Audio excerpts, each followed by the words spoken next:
Hello दोस्तों, आप सभी का स्वागत है मेरे यूट्यूब चैनल में। आज की कहानी है इश्क की तड़प भाग 24। एक पल के लिए रोम्बे भी बहक जाता है। किसी अप्सरा से वह कम रूप धारण करके नहीं आई थी। उसे देखकर लग ही नहीं रहा था कि वह शैतानी शक्ति है। एक पल के लिए जब अनु ने उस लड़की को देखा तो जैसे वह अपने आप को भी भूल ही गई थी।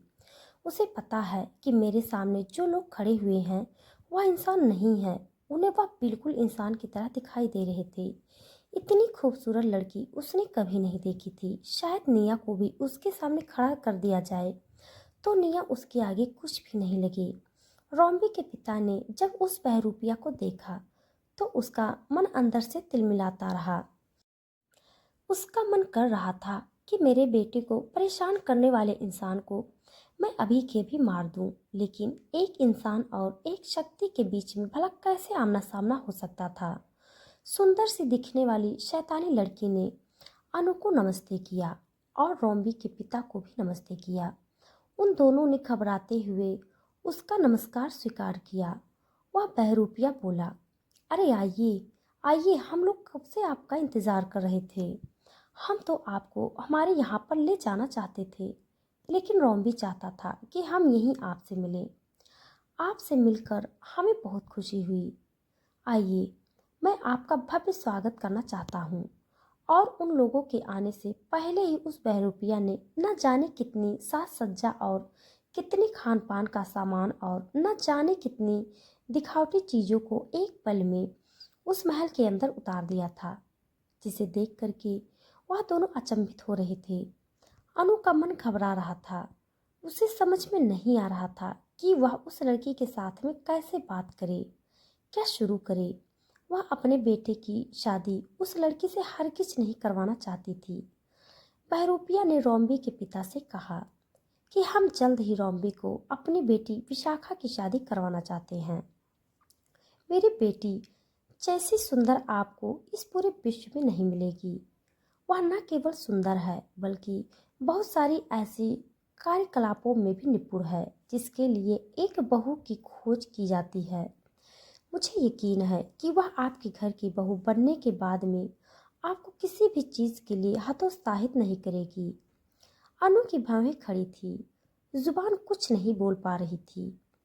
उसे लग रहा था कि कहीं कोई गलती से उल्टा सीधा शब्द ना निकल गया हो तो रोम्बी के लिए खतरा हो सकता है, और हम दोनों तो रोम्बी की मदद भी नहीं कर सकते। हालांकि रोम्बी की शक्तियों के बारे में तो जानते ही थे, पर यह नहीं जानते थे कि रोम्बी उस बहरूपिया से कैसे भिड़ सकता है। तभी रोम्बी की माँ अनु ने बोला कि हम शादी करने के लिए तैयार हैं, लेकिन हमारी बहन अभी हमारे यहाँ पर नहीं है। वह न जाने किसी काम से बाहर गई हुई है और अभी तक आई नहीं है। हम उसे कितना फ़ोन पर संपर्क करने की कोशिश कर रहे हैं, पर उससे फ़ोन पर संपर्क नहीं हो पा रहा है। मेरी बहन एंटोनी से मिलना मेरा बहुत ज़रूरी है। वह बचपन से ही मेरे काफ़ी करीब रही है, और अगर रोम्बी की शादी उसके बिना ही हो गई तो मैं उसे क्या जवाब दूंगी। उसने रोम्बी को बेटे की तरह पाला है। अचानक से अनु के मुंह से ऐसे शब्द सुन करके रोम्बी अचंभित रह जाता है कि जो काम मैं नहीं कर पाया वह उसकी माँ ने कर दिखाया। उसे यकीन नहीं हो रहा था कि मॉम उन दोनों शैतानी शक्तियों के सामने बोले जा रही थी। वह बहरूपिया बोलता है, जी जी, मैं समझ सकता हूँ कि आपकी बहन आपके लिए क्या मायने रखती हैं, लेकिन अगर वह नहीं आई तो क्या हम इन दोनों की शादी को और लेट नहीं कर सकते हैं। नहीं नहीं, मुझे नहीं लगता है ऐसा करना चाहिए। जब दोनों लड़का और लड़की एक दूसरे से जल्दी शादी करना चाहते हैं तो हमें भला किसी की वजह से उन्हें नहीं रोक सकते हैं कि आपकी बहन को कोई ज़रूरी काम होगा और उनसे संपर्क नहीं हो पा रहा होगा। उनका इंतज़ार करना, कब तक इंतज़ार करना, यह कुछ पता नहीं है ना। वह बहरूपिया भी काफ़ी चालाक था, ऐसे ही रोम्बी के जाल में फंसने वाला नहीं था। रोम्बी की माँ ने कहा, ठीक है, लेकिन हम थोड़ा इंतज़ार तो कर ही सकते हैं, और हम एक सप्ताह इंतज़ार कर लेते हैं। अगर वह आ जाती हैं तो इससे बड़ी खुशी की बात क्या होगी। थक हार करके उस बहरूपिया को मानना पड़ा कि ठीक है, 1 सप्ताह इंतजार कर लेंगे। वह यह सोच रहा था कि 1 सप्ताह इंतजार करने के बाद में वह उसे भूल जाएगी और इन दोनों की शादी करवा देगी। लेकिन फिर भी रोम्बी को 1 सप्ताह मिल गया था कुछ न कुछ रास्ता ढूंढने के लिए। तभी उस शैतानी लड़की ने कहा, ठीक है, आप मुझे अपने घर ले जाना पसंद करेंगे। मैं शादी से पहले पूरे घर को देखना चाहती हूँ, जहाँ पर मैं हमेशा के लिए रहने वाली हूँ। इससे मुझे अच्छा लगेगा। मुझे लगता है कि रोम्बी को भी इसमें कोई परेशानी नहीं होगी। अनु को घबराहट हो रही थी यह सब सुनकर, क्योंकि वह शैतानी शक्ति को अपने साथ कैसे ले जा सकती है। कहीं उसने कुछ उल्टा सीधा कर दिया तो। तभी अनु ने बात बदलते हुए बोला कि नहीं नहीं बेटा, शादी से पहले हमारे यहाँ पर लड़की घर नहीं आती हैं। ऐसा हमारे यहाँ पर अपशकुन माना जाता है। तुम चाहो तो यहाँ पर रुक सकती हो और यह घर भी रोम्बी का ही है और हम लोग तुमसे मिलने आते रहेंगे। तुम चिंता मत करना, हम सब लोग तुम्हारे साथ हैं। तुम बहुत सुंदर हो। यह कह करके वह दोनों वहाँ से निकल जाते हैं। ज़्यादा बात तो नहीं होती, लेकिन उस बहरूपिया को उन दोनों से मिलने के बाद में तसल्ली हो जाती है। तभी रोम्बी कहता है, मैंने तो आपसे पहले ही कहा था कि मेरी माँ की बहन एंटोनी मासी उनके लिए कितनी ज़रूरी हैं। तो बहरूपिया बोलता है कि जब तक मेरी बेटी की शादी तुमसे नहीं हो जाती वह एंटोनी मेरे कब्जे में ही रहेगी। तुम भूल कर भी मत सोचना कि मैं उसे अपने कैद से आज़ाद कर दूंगा। और रही तुम्हारी माँ के बाद 1 सप्ताह में अगर वह नहीं लौटी तो भूल जाएगी। तभी उस बहरूपिया की बेटी बोलती है कि अब मैं इसी रूप में रहूंगी, क्योंकि यह सबसे सुंदर रूप है और मैं इसे हमेशा ऐसे ही रखूंगी।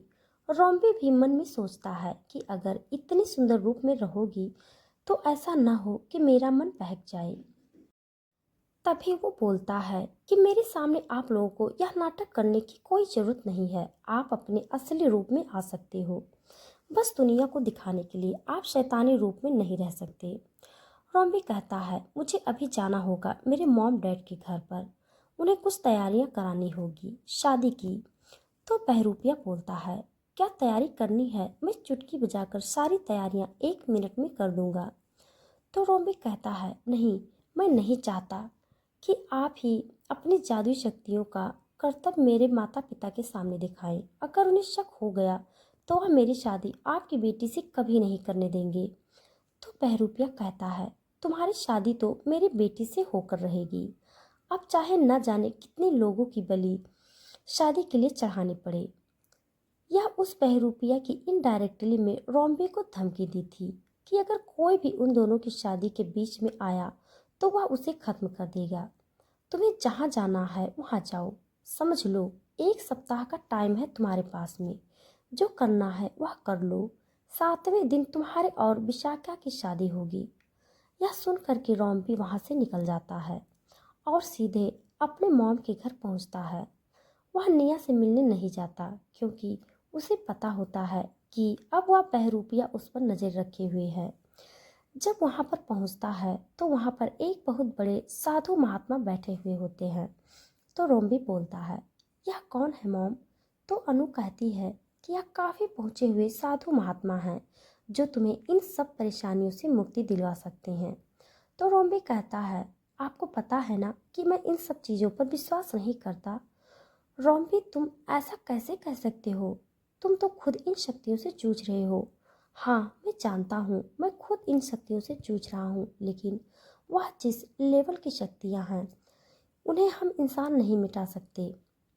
जब मैं खुद इतना शक्तिशाली हूँ तब भी उनसे नहीं बच पा रहा हूँ। तभी वह साधु महात्मा अपनी आंख बंद करके जोर से बोलते हैं, अंत होगा बच्चा, अंत होगा, पर किसी न किसी को इस अंत की बलि चढ़नी होगी। रोम्बी कहता है, नहीं, मैं किसी को भी नहीं खो सकता। सब मेरे लिए बहुत अजीज हैं। खोना तो होगा बेटा, तुम्हें किसी न किसी को खोना होगा, चाहे वह तुम्हारा प्यार हो, माता पिता हो या फिर कोई और रिश्तेदार। इस युद्ध में किसी न किसी को तो अपने रक्त की बलि चढ़ानी होगी। यह आसान नहीं है, तुम जो लोगों के बीच में फंसे हुए हो वह न जाने कितने करोड़ों वर्षों से अपने साम्राज्य को बनाए हुए हैं। तुम उन लोगों के बीच में बुरी तरीके से फंस चुके हो।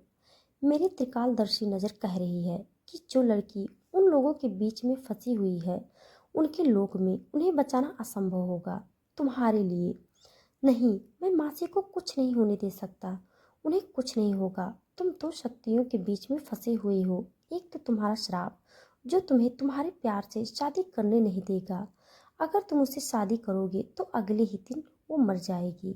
दूसरी वो बहरूपिया, उसकी बेटी, उससे शादी करोगे तो वैसे ही तुम्हारा अंत हो जाएगा। लेकिन वह तो सिर्फ इस दुनिया से होगा। वे लोग तुम्हें अपनी दुनिया में ले जाएंगे। उसके बाद तुम्हारा इस दुनिया में अपने माता पिता के पास लौटना संभव हो जाएगा। तुम्हें अपने प्यार को भूलना होगा और एक नई दुनिया बसानी होगी उन लोगों के साथ में। नहीं नहीं, ऐसा कभी नहीं हो सकता। मैं अपने माँ बाप को, अपने प्यार को नहीं छोड़ सकता। मुझे यहीं रहना है अपने माता पिता के साथ में। एक नई जिंदगी शुरू करनी है मुझे। नहीं रहना मुझे इन शक्तियों के साथ। नहीं रहना मुझे। आम जिंदगी जीनी है। एक उपाय है, अगर तुम उसे करने में सफल हो पाए तो तुम अपनी ज़िंदगी में खुशी से रह पाओगे। मुझे नहीं पता कि आप जो बोल रहे हैं उसमें कितनी सच्चाई है, लेकिन अगर एक ऐसा रास्ता है जिस पर चलकर मैं अपनी ज़िंदगी में लौट सकता हूँ तो मैं उस पर चलने के लिए तैयार हूँ। आप मुझे बताइए, उस असंभव काम को मैं संभव करके आऊँगा। मैं मेरे प्यार को कभी नहीं खो सकता, मेरे माता पिता को कभी नहीं खो सकता। वह शैतानी शक्तियाँ जो तुम्हारे पीछे पड़े हुए हैं उन्हें तुमसे दूर भगाने का एक ही तरीका है, तुम उस लड़की से शादी करो। लेकिन उस लड़की से शादी करने से पहले उसे अपनी शक्तियाँ छोड़नी होगी और एक आम इंसान का रूप धारण करना होगा। जब वह आम इंसान का रूप धारण कर ले उस वक्त तुम्हें उससे शादी करनी होगी। यह आसान नहीं होगा क्योंकि उन्हें भनक भी हो गई तो वह तुम्हें छोड़ेंगे नहीं। आप यह कैसी बातें कर रहे हैं? भला वह अपनी शक्तियाँ मेरे लिए क्यों छोड़ेगी? अगर उसे शक्तियाँ छोड़नी होती तो वह मुझसे शादी ही क्यों करती? क्योंकि मैं खुद शक्तिशाली हूँ और इसी वजह से वो मुझसे शादी करना चाहती है। वह लोग कोई आम जिंदगी नहीं जी रहे हैं कि जो अपनी शक्तियाँ छोड़कर आम इंसान बन जाए। अगर ऐसा होता तो मैं वह पहला इंसान होता जो अपनी सारी शक्तियाँ छोड़ देता, क्योंकि मैं शक्तियों के साथ में अपनी ज़िंदगी नहीं जीना चाहता। मैं एक आम इंसान की ज़िंदगी जीना चाहता हूँ। तो दोस्तों आज के लिए बस इतना। इसके आगे का भाग जानने के लिए आप हमारे साथ बने रहिए। हमारी कहानी आप सबको कैसी लग रही है कमेंट बॉक्स में ज़रूर बताइएगा। तब तक के लिए धन्यवाद।